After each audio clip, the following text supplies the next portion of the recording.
All right. Good morning, everyone. So we'll get started here as most of you guys are online. So to start with, again, a few reminders items here.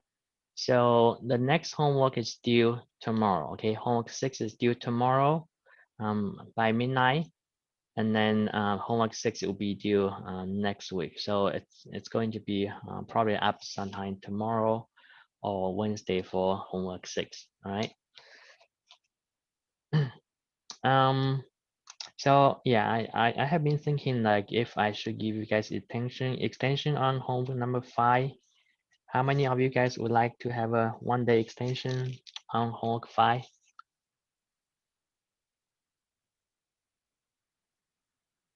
Yeah, just if you guys like, just let me know in the chat, okay, or let me know, so I can do it after the class, okay.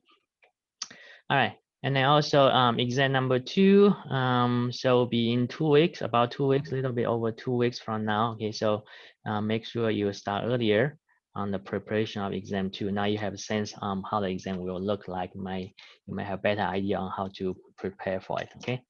All right. So those are the reminders items. So we'll get started with the lecture part. So last time, the new content we learned was pretty much, I think a couple of things, but the most important thing is the spring force. So if you have a spring that is exerting a force on the object, then the force is equal to K, which is a constant called spring constant or force constant of the spring, times the X.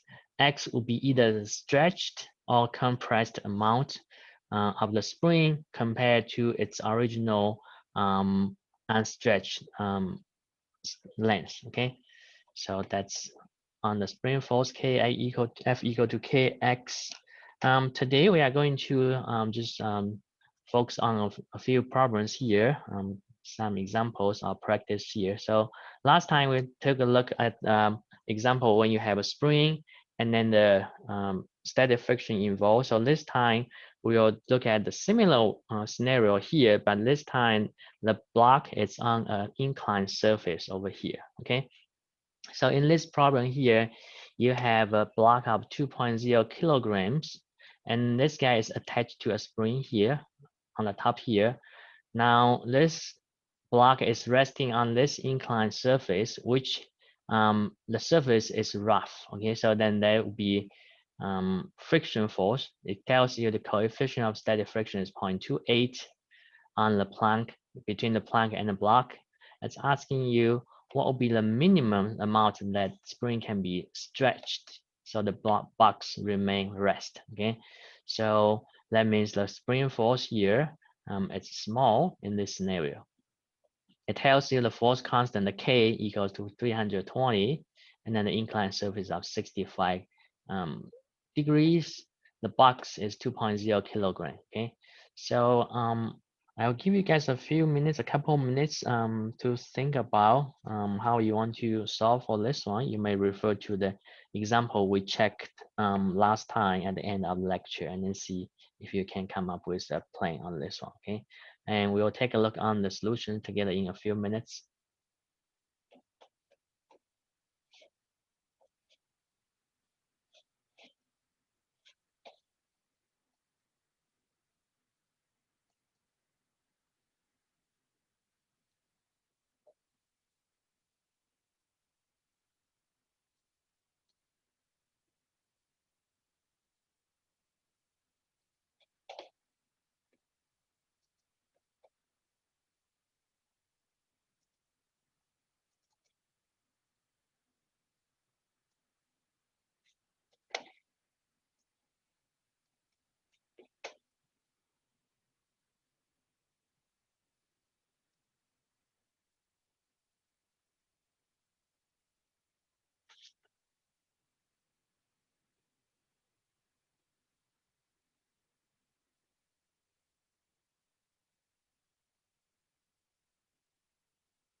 All right. So let's take a look on this one together here. Let me stop sharing my screen so you can view my work here better. All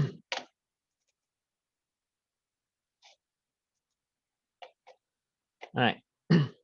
So I have sketched the problem here. So the block is resting on this inclined surface. Okay.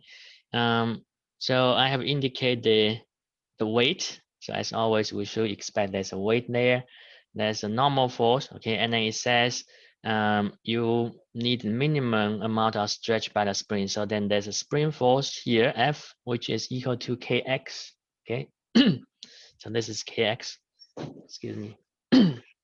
Now, as it mentioned that there's the surface here is rough, so then between these two surfaces are in contact of block and the inclined surface, that you should expect to have friction force. Okay, so if the block is resting on the inclined surface, then we are looking at the static friction, so F sub x. Okay, now the question is which is the direction for the static friction here. Okay, so we can take a look here. If we have a weight here, we have normal force here. Okay, so you can resolve this weight into the x and y component. Okay, so let's take a look here. Now, because you are resting, your block is resting on the inclined surface, so we're going to take the x along the inclined surface and then y along the normal direction of the inclined surface are perpendicular to the incline. Okay, so then this guy for the x component is going to be here, something like that. And then its y component is going to be like this one, the projection of the weight in the y direction. So then this here, the x direction, because now you have inclined surface, you change your coordinate system. So then this is mg sine theta, okay? And then this guy will be mg cosine theta, okay? Now we can cross out the original one here. Now we can take a look here. If this force, the spring force is small because you just need a minimum stretch of the spring. So then that means this guy could be very small, right? So in order to hold the block onto the inclined surface not moving, now this guy is relatively larger, the x component of the weight. Okay, so then you, in this case, you will need your the friction force to be in this direction upward, okay, to balance out this larger x component of the weight, okay? So this is when you have a minimum stretch of the spring, okay? Now, on the other hand, if you are looking for maximum stretch of the spring here, which means this force is larger than this guy, okay? Then in that scenario, your friction force should be in the opposite direction, should be in this direction, downward direction, okay, to balance out the larger spring force. Okay, so that could be another scenario, but in this case, we are looking for the minimum amount. Okay, so now you have your free body diagram. You have resolved the force that is not on in the x or y direction into the x and y component. Now you can take a look here.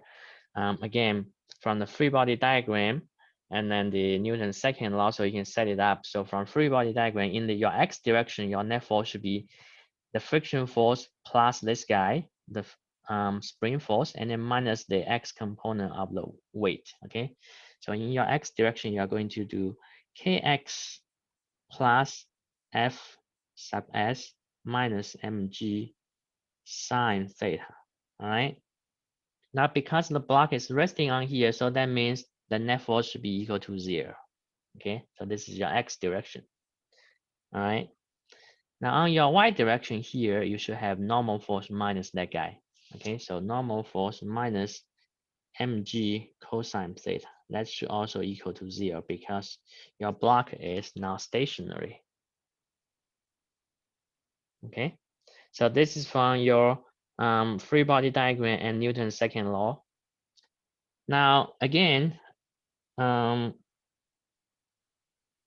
so here I just wrote kx instead of f. Okay, I directly do that, but you can do f. Keep in mind f is equal to kx. Okay. Now for your friction force, static friction force. Okay.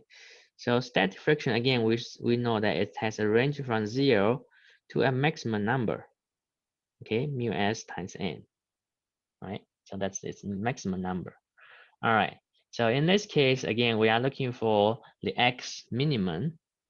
We're looking for x minimum equals to certain amount, right? So that means we are looking for x, just as what we did last time. Initially we are not sure about like what does the x minimum mean, but that means we are looking for x, right? So and then maybe at the end we can figure out why we are looking for the minimum here. But let's take a look here. So you're looking for x, then you kind of check on the equations and relationship you have. So in this case, the x is in the first equation up here, okay? So then you'll be writing out kx equals to, you pretty much bring everything else to the other side of the equation. So mg sine theta minus fs, okay? So from there, then your x, because you are looking for your x, should be equal to mg sine theta minus fs, right? Divided by k. You divide everything, both side equation by k, they will give you your x, okay? Now you can take a look. You know your m, you know your theta, you know g, you know k, okay? Now the question becomes, how do I get the friction force, right? So fs, that's what you need. Then now this is your question. Your question becomes, what's my f sub x? All right. So then we can turn to the other two, the other equation and then the other relationship here. Okay. So you are looking for fs. So you come to here, right? So you check these two, you will realize, okay, so this one gives my the range for my f sub s. Okay. So then I can turn to that one, f sub s. All right, it's greater than 0. That's no. Okay, so then we are just looking at this part. As that's all equal to mu s, right? So then times n. So then mu s is given what's n. Okay, so now the question is what's n here? All right. For n here, again, you are going to turn to the equation you haven't used, which is the second one here. So n will be equal to, from there, it tells you n equal to mg cosine theta. Okay. So then it looks like we have everything. We can just kind of go backward. Okay. So in this case, you can replace the n with this expression. So your f sub s is less or equal to mu s mg cosine theta. All right. Then take this expression, our relationship, into this guy here. Okay, so then your x, all right, because it's having less or equal to, now over here it's a minus sign there. All right, so then your x should be greater or equal to, okay, because the minus sign changes this inequality here, the sign here. So mg sine theta minus mu s mg cosine theta, okay, divided by k, right? So now you probably can realize, okay, so this will tell me that my x has a range larger or equal to this guy, right? So then it will have a minimum. So the minimum of x should be equal to this expression, okay? So mg sine theta minus, I'm going to put mg in front, mg mu s cosine theta, okay, divided by k. So from here, you can clearly now see you have m, you have g, you have theta, you have mu s, you have k. So you can solve for your x minimum. All right. So we can put the mg because out, because there's mg here, that's mg here. So this will be becoming mg just over k. All right. And then the remaining part over here is sine theta minus mu s cosine theta. Okay, that will be your x minimum. All right. So once you have that expression, then you can calculate your x minimum, plug in the numbers you have from the given by the question. So 2.0 kilograms times 9.8, this is mg, divided by the k, 320 newtons per meter. all right, times sine of 65 degrees minus mu is 0.28 cosine of 65 degrees. Okay, so you're plugging everything just one time into your equation. Then it's going to tell you the minimum equals to, let me check, see where's my number.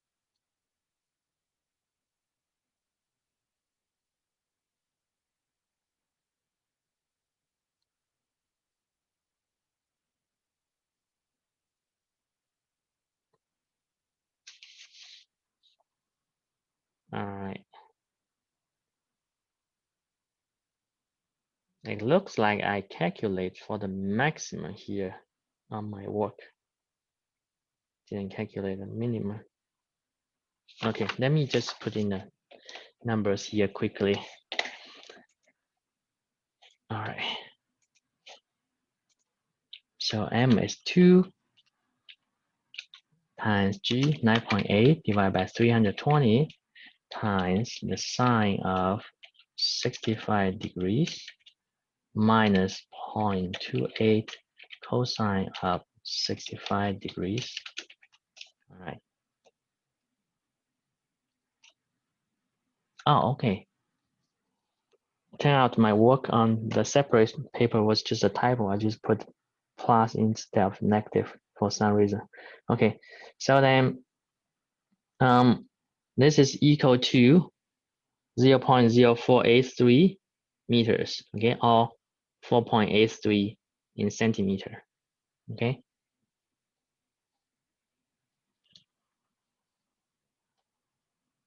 All right.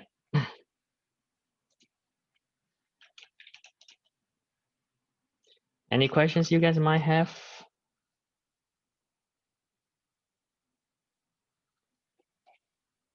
Yeah, so by default, you guys are muted. If you want to speak up, you can unmute yourself, okay? So as I mentioned, you might be asked what would be the maximum, okay, stretch of the spring here to keep the block rest. So in that scenario, you'll just draw a larger F, F will be larger here, F equal to KX, okay? Then in that case, your Fs will be in this direction, all right? Not here, but here in the opposite direction. In that scenario, then when you set up the X equation here on the top here, so then Kx will be minus mu s minus Fs minus mg, okay? So that's the only sign you need to change. Once you've done that, then here will become positive instead of negative, okay? All right, and then because of that, you'll keep the original less or equal sign for your x. So then your x max or your x is going to be less or equal to mg sine theta plus fs divided by k, where this guy can be, oh yeah, oh, you should replace this mu s mg cosine theta here already when you change the equal sign to less or equal to. Okay, so then this guy can goes down here, but plus here. Okay, so then you can see you're in that scenario, your x is less or equal to a certain number, so that means that's the maximum number. Okay, you'll get. All right, so you guys can try to do that by your own after class. Okay, to just get an extra practice on this one. All right. So if you guys have no questions, then we'll move on to the today's lecture. Let me see if I can capture everything here for you to view it later.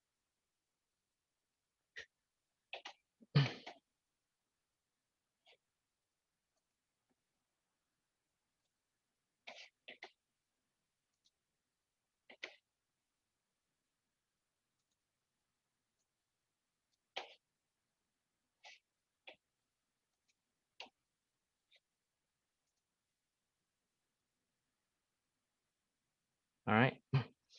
So next year, we are going to extend it, the concept we learned in this chapter to connected bodies. Okay, so a couple or a few, or maybe last week some point, we checked that the two boxes in contact, then you have external force on it, on the system of the two bodies, two boxes, right? So in that case, the two are directly in contact, but we can extend it that the Newton's second law here in this class. So if two boxes are connected with a stream, and then if there's a pulley present in the problem, okay, so then what do we do? So the easiest to do is to set up the a separate coordinate system for each of the boxes involved in the problem when they are connected with a stream through a pulley.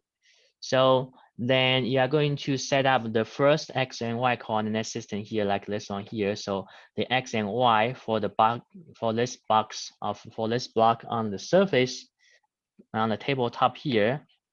And then you are going to move this X and Y coordinate system along the stream direction of the stream to follow the stream for the second box. So then for the second box, if you are moving this X and Y here, so X along the stream direction and then turns direction here. So X turns direction here, goes down.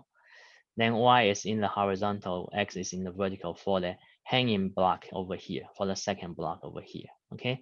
So that's how you are going to do. So in that sense, you have X along the direction of the stream. So then the movement, the motion of the block one and then block two, they are both on the X direction of their coordinate system, all right? So then X here for this guy and then X here, motion in X for the second hanging mass here, okay? So if you set that up, then you can treat them as one system first, looking at the net force in the X direction, all right? And then looking at the net force in the Y direction, okay? In this case, in the Y direction, there should be no motion, okay? So then net force should be equal to 0. All right, but we'll just check on a couple of examples here on this topic, okay? So this is pretty much the same picture we had on the previous slide. So you have block one, 3.50 kilogram sitting on a tabletop here. And this is connected to a second block here, which is hanging down here. Block two, 2.80 kilogram through the a rope here, and then with a pulley here. It's asking you find the acceleration of the two blocks. Okay, you can see that because they are connected together, so they should share the same acceleration, right? Their acceleration should have the same magnitude at least if they are not in the same direction, okay?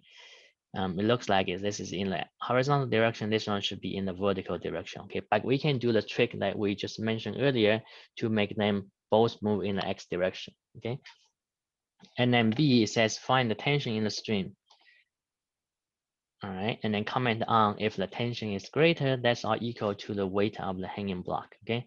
So on this one, I'll again set up breakout rooms for you guys to work as groups, and then you can discuss and then see if you can solve for this one. Okay, if you do that, if you do solve the problem, you can submit your answers by clicking on the problem. Okay, so let me create a breakout rooms for you guys.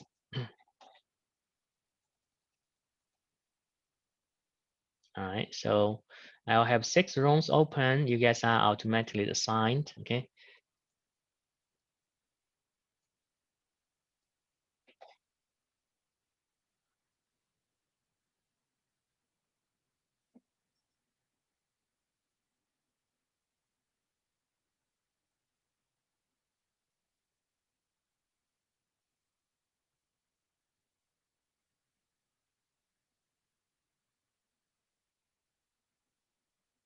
You should see a message pop up asking you to join the breakout rooms. Okay, so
All right. So let's take a look on this one together. I see a couple of you guys have already some of your responses there. Um, but if you haven't done with this one, that's fine. We can take a look on the solution together. So as I mentioned, because this are connected with a rope through a pulley here, so we can set up the X, Y coordinate system for the block sitting on the tabletop here, as usually, X being horizontal, Y being vertical.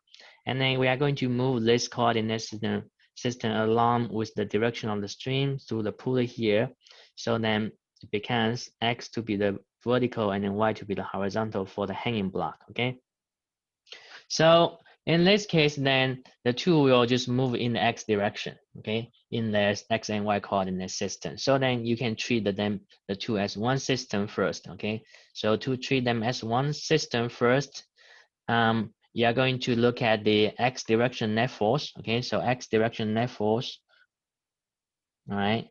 Then it will be, there's M2G here in the positive X direction, and then T in the negative direction, so M2G minus T, all right? And then this T is in the positive X direction of its coordinate system. So plus T, if you want, you can do that. But you can see minus T and positive, you will cancel out, okay? So then this is the net force in the X direction. In the Y direction, this one should cancel out this one, okay? The normal force on the block one should cancel out the weight of the block one. So they will cancel out in the Y direction for hanging block, there's no forces, okay? So, and then also there's no motion in the Y direction, so we don't have to worry about the Y direction net force and then the motion, okay? So this is net force in the X direction. This is for the two blocks as one system, okay? For two blocks as one system. All right. So then from free body diagram, you get this one. Now from Newton's second law, you realize that net force should be equal to the mass. So you should add the mass, the two up, because you treat them as one system times A, the acceleration. Okay. So then this should equal to that, right? Because they are both for net forces in X direction, so they should equal to each other. All right, so you can set up that M1 plus M2 times acceleration equals to M2G. Then you can solve for your acceleration, which is what you're looking for in part A. Okay, so it should be equal to M2G divided by M1 plus M2. Okay, so plugging your numbers here, M2 is 2.8 kg, 9.8 for G, gravitational acceleration. M1 is 3.5 kg plus 2.8 M2 kg, okay? So your acceleration, according to this, then should be equal to 4.356 meters per second squared, okay? You can keep 3.6 fixed, all right? So this is the acceleration. Now, B asks you what will be the tension in the stream, all right? So A, acceleration, you have figured out the acceleration. B, you are looking for tension. Now, as what we did earlier last week when we have two objects in contact. Now this time you have two connected. So it's this a similar concept. Okay, so then here you will now, once after you treat them as one system, you will treat them separately. Okay, so then you're going to treat them separately to figure out the tension. Okay. So you can look at this one here. You can look at the free body diagram here, or you can look at this one here for the free body diagram. Okay, so it looks like net force on the block on the tabletop is just by the tension here. So then you can look at block one on the table. Okay, so then it's net force F1 will be just T, okay? And then from the second law, net force on that block should be equal to M1 times acceleration, okay? So you can set up this equal to that. So T equals to M1 times acceleration. Then M1 is 3.5 kilograms. The acceleration is 4.356 meters per second square. Okay. So then you can solve for your tension, which is 15.24 Newton roughly, or 15.2. All right. So this is your tension. You can also look at the hanging block. You can, so the net force on that one will be equal to M2G minus T. And then from second law should be M2 times acceleration. So you're going to set this one equal to that one and then solve for T. Okay, you should get the same result. Okay, just probably a couple more steps in algebra, but you are going to get the same result there. Okay. So compared to the weight of the hanging block, you are going to calculate the weight of the hanging block first. So weight of it should be equal to M2G, right?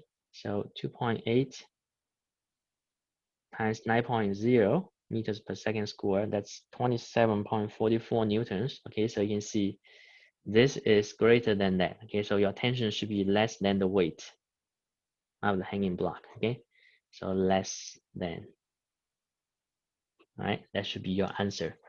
Tension should be less than the hanging block. Okay, it makes sense because if tension is equal or greater than the hanging block, then the hanging block will not go down, right? Because if it's equal, then it's just going to be stationary, right? If it's greater, then it's going it will pull the hanging block upward, which is not possible at all. Okay. Any questions you guys might have? Okay, again, just make sure you unmute yourself and you can speak up. Okay, if you prefer, you can also put your question in the chat.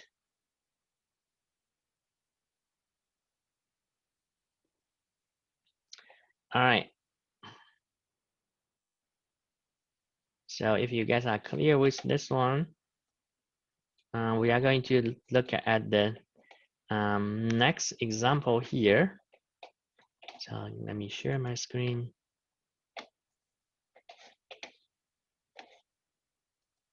So this one says you have two masses. All right. Again, one on the surface here. One is hanging here for part A. It's asking you find the magnitude of oscillation. Okay, so this is will be similar to what we did.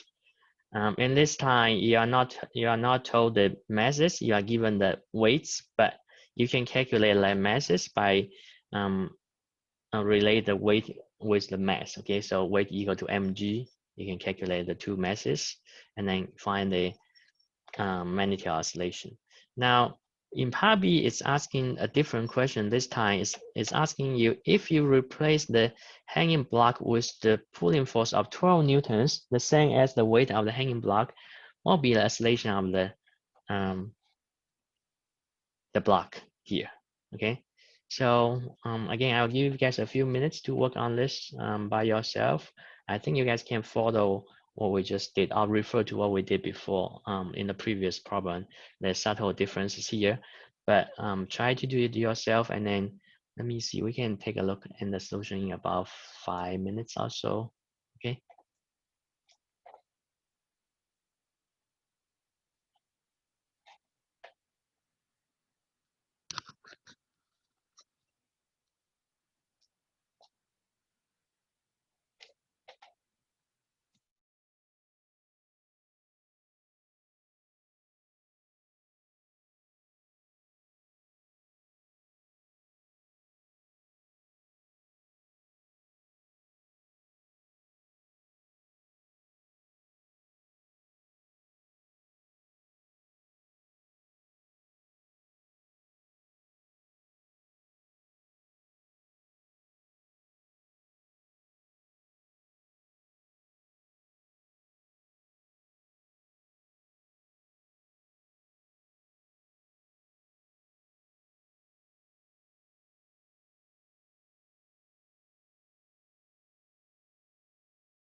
So if you guys have your answers, you can click on the beginning of the problem here under two messages here. They should direct you to the link where you can submit your answers. Okay.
All right.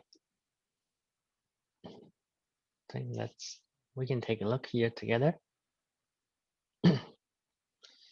So on this one, very similar to the previous one, but instead you are telling the weight of the first one to be 25 newtons, and then the weight of the second one to be 12 newtons. Okay. Now we can relate weight equal to mg, right? So you can quickly calculate what's m1, m2 here. So if this is the weight equal to mg, so then m is equal to weight divided by g, right?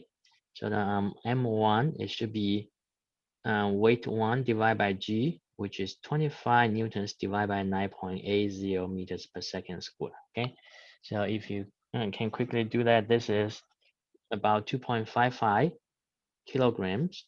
Okay, similarly, you can calculate what's your m2 quickly. Now, as I mentioned, so in your test, in your exams, um, if this is the one of the question, then you can quickly do this. You are maybe you're asking for a solution, but it doesn't directly answer your question, but you'll still get partial credit because this should be part of your solution too, right? So during your exam, again, I would like to emphasize if you don't know how to, even if you do not know how to solve a problem, um, just write something that you think is relevant. Or try to do it um, when you are when you have make sure like all the rest you have done and the best you can done. Now, if you have free time, you can just write something to get partially credit. Okay. On this one again, similarly, there's tabletop there with a block, and then there's a hanging block. Okay. So you are going to set up the X and Y on the tabletop to be X to be the horizontal, Y to be the vertical, and then move this guy, the X and Y coordinate system along the direction of stream over here. So then for the hanging block, you will have X pointing downward, you have Y to be the horizontal, okay? The tension should be on this guy here, on the top here, table top here.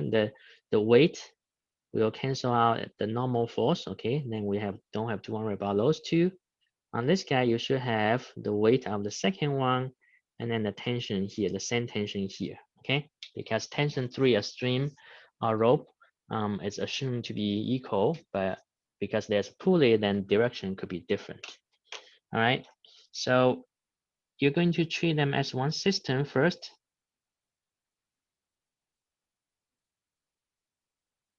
All right, so then in the X direction, again, the net force should be just equal to W2, right? Or M2G, because this tension and that tension, they will cancel out. Or you can consider them as internal forces, they will cancel out. Okay, so equal to F2. And then from the second law, it should tell you this is going to be equal to M1 plus M2 times acceleration. All right, so you can set these two equal to each other. M1 plus M2 times acceleration equals to W2.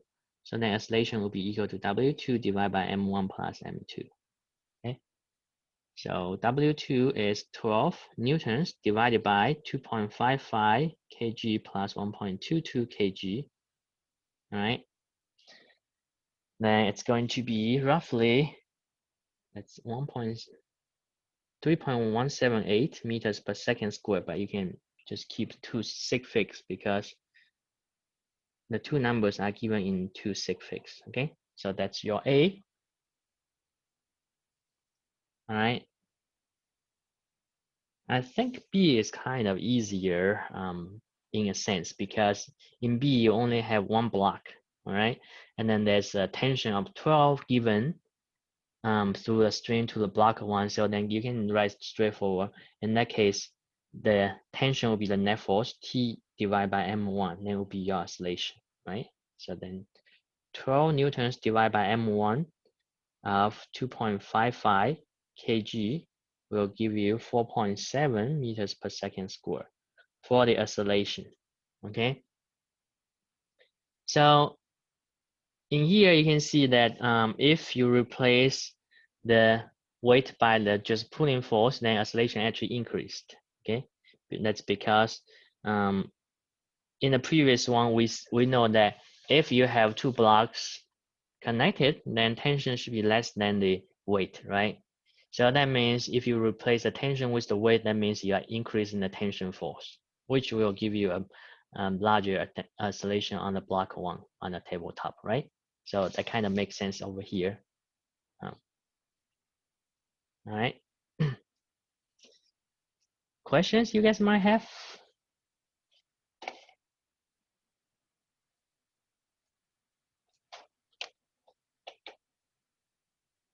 Yeah, can I just ask something about B? Because I got A right, but B was just kind of a weird thing for me.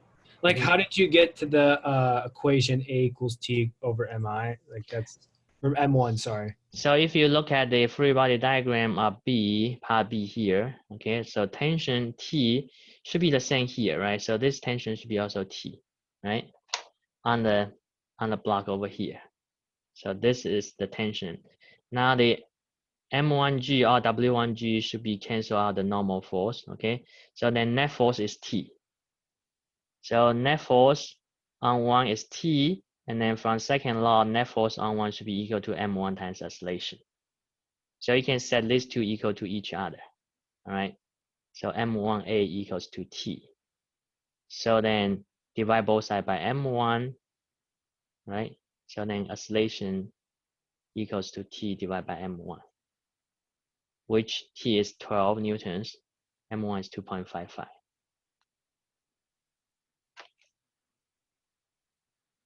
Right? Yeah, that makes more sense. Thank you. Okay, you're welcome. All right, so if you guys are clear, then we'll stop here for today, okay? So remember for the SI section tomorrow, you guys have to sign up, okay? if no one sign up, she will cancel it. Okay. All right. See you guys on Wednesday then.